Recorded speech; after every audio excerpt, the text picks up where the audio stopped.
ሀሳብና አስተያየት እንዳላችሁ እስኪ ንገሩኝ። ሀና እናቷ ጋር ትተዋወቅ። ሀና የወይዘሮ ሜላት ልጅ ነች። ስለዚህ እርግብና ባዩሽ ሴራቸው እንደገመት ነው ሆኗል። ይህ ድራማ ካሁን በኋላ ይደብራል፣ ያስጠላል ብለናል ሁላችንም። ምክንያቱም በፊት በጉጉት ነበር ስንጠብቀው የነበረው እና አሁን ላይ ግን በጣም እጅግ እየደበረ ነው። እናትና ልጁ ካልተዋወቁ ሁላችንም እናቆማለን እያለችው ነው። እጅግ እውነት ነው። የኢትዮጵያ ድራማ ግን በነገራችን ላይ መጀመሪያው ላይ ሀሪፍ ይሆንና የሰውን ማንነት ይስባሉ ምናምን፣ ሁሉም በጉጉት እየጠበቁ ሲመጣ ሲያው መጨረሻ ወይም በመሀል ላይ ያበላሹታል። ለምን እንደዚህ ይሆናል? አሁን የሀና እና የወይዘሮ ሜላት መተዋወቅ ያኔ አስፈላጊ ነበር፣ የባስ ሰውን ይጨምር ነበር የምትሉ እስኪ ሁላችሁም በኮሜንት አሳውቁኝ። አሰላሙ አለይኩም ወራህመቱላሂ ወበረካቱ። ወድና የተከበራችሁ ወደ ቻናሌ ቤተሰቦች እንዴት ናችሁ? ደህና ናችሁ ወይ? ከኔ ጋር አልሐምዱሊላህ። እንዲሁም ክርስቲያናት ወንድሞቼ ሰላም ብያለሁ። በያለንበት የዓለም ዳርቻ ሰላማችን ይብዛ። አላህ ሀገራችንን ሰላሟን፣ አንድነቷን፣ መተሳሰብ ተባበረን ይመልስልን ነው የምለው። ውድ ቤተሰቦቼ ለቤት አዲስ የሆናችሁ ሰብስክራይብ ማድረጋችሁን እንዳትረሱ። እንዲሁም ነባር ቤተሰቦቼ ስለምሰጡኝ አስተያየት እና ላይክ ሼር ያደረጋችሁ ስለምታበረታቱኝ እጅግ ከልብ አመሰግናለሁ። ዛሬም ነገም ብርታታችሁ አይለኝ እያልኩኝ እንዳያችሁት ሀንዬ እንደዚህ ሆነ በፎቶ እንደምታዩት የሀንዬ ጉርፋና የሀንዬ ሳቅ ይመለስልን የምትሉ እንዲሁም እናትና ልጁ ይተዋወቅልን የምትሉ ሁላችሁም በኮሜንት እኔ በሉኝ። እስኪ የራሴ ሀሳብ ነው ይሄ። ድራማው ይደብራል ካሁን በኋላ በዚሁ ከቀጠለ። ሀና እንደዚህ ቤት ካስወጣቻት በእርግብ ስበብ ወይዘሮ ሜላት ተሳስታለች የምትሉ አላይደል እርግብ እኔ ብያቸዋለሁ ከበፊትም የሰው ልጅ አንዳንድ ጊዜ ባዩሽ የተባለችው እና እርግብ ተመሳጥረው ፎቶውን እንደሰረቁት ይህን የአባት ፎቶች የሚሉ ብሎ ዛሬ እውነቱን ነገራት የመስቀሏ ሲጠፋ። ስለዚህ ፎቶና መስቀሏ የጠፉት የት ናቸው? ከእርግብ ጋር። እርግብ ደግሞ እንደዚሁ የልጅሽ ነው ብላ መታለች እዚህ ቤት። ሰላም ግን ለምንድን ነው ሰላምና ሆናሴ በቃ ልባችሁ አልተቀበላትም እርግብን። ለምን አላውቅም። ወይዘሮ ሜላት ብቻ ነች እንደዚህ አለቻት። ይሄ ሁሉ ግን ለምንድን መሰላችሁ? ባዩሽ የተባለችው በቃ እንዴት እሷ በልጣ ትገኛለች በማለት በደካማ ጎኗ የገባችባት የገዛ ጓደኛዋ እርግብን ልጅሽ ናት ብላ እንድታደርግ ያደረገቻት የወይዘሮ ባዩሽ ስራ ነው። ስለዚህ እርግብና ባዩሽ ይውጡልን ከዚህ የምትሉ ሁላችሁም እስኪ በኮሜንት ድምጻችን መሰማት አለበት። ሀንዬ የወይዘሮ ሜላት ልጅ መሆኗን ይተዋወቁልን። እርግብና ወይዘሮ ባዩሽ ይውጡ የምትሉ በኋላቸው የሚያሴሩ ሁሉ እንደዚህ ለሀናን ለመጣል የሚሉ እኔ እንጃ ይውጡ የምትሉ ደግሞ በጣም ደብሯል። ካሁን በኋላ ያስጠላል። በዚሁ ከቀጠለ ሀና እኮ መልካምና ጥሩ ልጅ ነች። በሷ ደካማ ጎን እንዴት መጣችባት? እኔ እንጃ። ፎቶውን ሴት አገኘችው ማለት ወይዘሮ ባዩሽ የእነሱን ቤት ታውቀዋለች ወይስ? እኔ ግራ ገባኝ። እንዴት ያን ፎቶ ሊያገኙ ቻሉ? እንዴትስ መስቀሉ ሊሄድ ቻለ? በቃ ግራ ገብቶኛል። የእናንተ ሀሳብ ምንድን ነው? እስኪ ቤተሰብ ሀንዬ ዛሬ እንደዚህ ሆና ማለት ሀና እስካሁን በኋላ ያለውን ፎቶቹም የኔ ናቸው መስቀሉም የኔ ነው ብላ ስትመጣ ነገሮች ሲሰሙ ምን አይነት ስሜት ይሰማ? የዲኤም ምርመራ መደረግ ነበረበት መጀመሪያ። ጋዜጠኛውም ሴራ ስላለ ገንዘብ አያደርገ የለም ገንዘብ አይገዛ የለም ገንዘብ ገዛቸው አይደለም።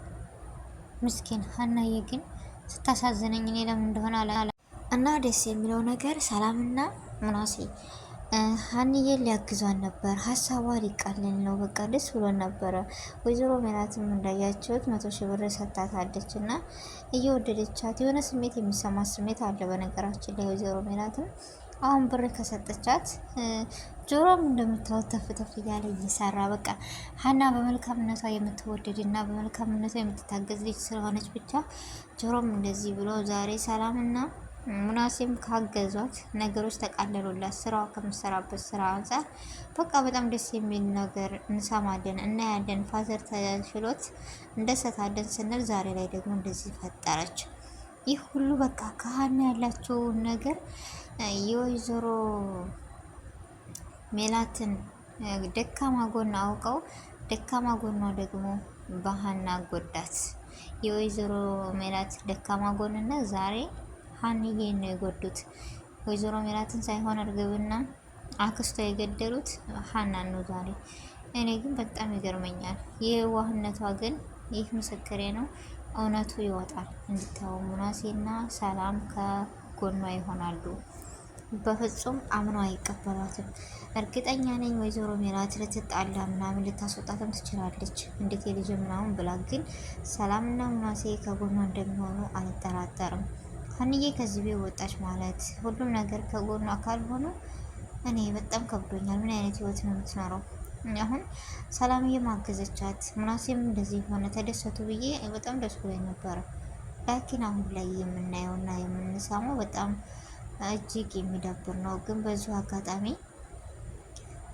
አጋጣሚ በቃ ምን አለ ወይኔ ሲያስጠላ ሀንዬና ወይዘሮ ሜላት በቃ እናትና ልጅ መሆናቸውን ተዋውቀው ሰላምና ሙናሴም ልክ እንደ እህትና እንደ ወንድም አድርገው እንዳዩዋት እንዳቀረቧት ይበልጥ ቢደሰቱ ብላችሁ የምታስቡ እንደኔ ያላችሁ አስባችሁታል? በቃ ሰላምዬ በጣም ተወዳታለች ሀንዬን እንዳያችሁት። ከዛ ላይ ደግሞ እህቷ ሆና ስትገኝ ምን አይነት ስሜት ይሰማታል? እስኪ ሰውት።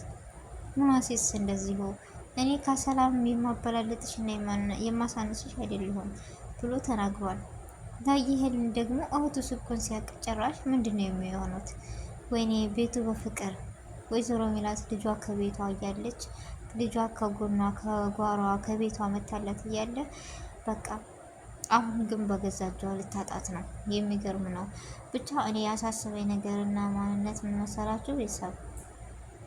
እንደው በጋዜጣ ስለወጣ የሀሴት ፎቶና የሀሴት መስቀሉ እምነት ወይም የመሳሙናቸው ነገር ይህን ይዛ መታ አንቺ እንዴት ትናንትና እንደዚህ አልሽ እሷ ስትመጣ ነው እንደ ብሎ በእርግጥ የሆነ ስሜታዊ ይሆናሉ ብዬ ተስፋ አለኝ። ወይዘሮ ሜላት እንደምታዩት እርግጠኛ ነኝ ትቆጣለች ምናምን።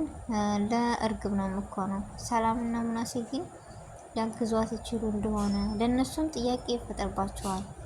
ግን ደግሞ የሆነ ተፈላስፋ ሰላም እንደምትደርስበትና እውነቱን እንደምታረጋግጥ እርግጠኛ ነኝ። በዚሁ አጋጣሚ ደግሞ አድ አይደለ የዲኤም ምርመራ ከተደረገ ሰላምና ሀንዬ ሙናሴ እህትና ማች እንደሆኑ ሀንዬ የወይዘሮ ሜላት ልጅ እንደሆነች እርግቧ ደግሞ እርግብ ያደርጋትና ካክስቷ ጋር ምንም እንዳልሆኑ ይቆጫቸዋል። በነገራችን ላይ በኋላ ላይ እኔ እንጃ ብቻ እኔ ዛሬ ግራ የተጋባና እጅግ ድራማው እያስጠላኝ ነው ያለው ቤተሰብ። በዚሁ አጋጣሚ ሁላችንም ነን፣ ምክንያቱም እየጠበቅን ያለ ነው እናትና ልጅ ይተዋወቃሉ እያልን ነበረ፣ ግን ሊተዋወቁልን አልቻሉም። የባስ እየደበረና እያስጠላ ነው ድራማው የመጣው። የእናንተን አስተያየትና ሀሳብ አላቅም። እስኪ ሀሳብና አስተያየታችሁን አስቀምጡልኝ በኮሜንት። ወደ ቤተሰቦቼ የዛሬው ቆይታ ይሄን ይመስል ነበረ። በአዲስ ቪዲዮና በአዲስ ነገር እስከምንገናኝ የክፍል 41ን ወደ እናንተ ይዤ እስከምመጣ ቻናሉ አዲስ ሆናችሁ ሰብስክራይብ ያደረጋችሁ ላይክ፣ ሼር፣ ኮሜንት ያደረጋችሁ አበረታቱኝ ነው የሚለው ውድ ቤተሰቦቼ። አሰላሙ አለይኩም ወራህመቱላሂ ወበረካቱ።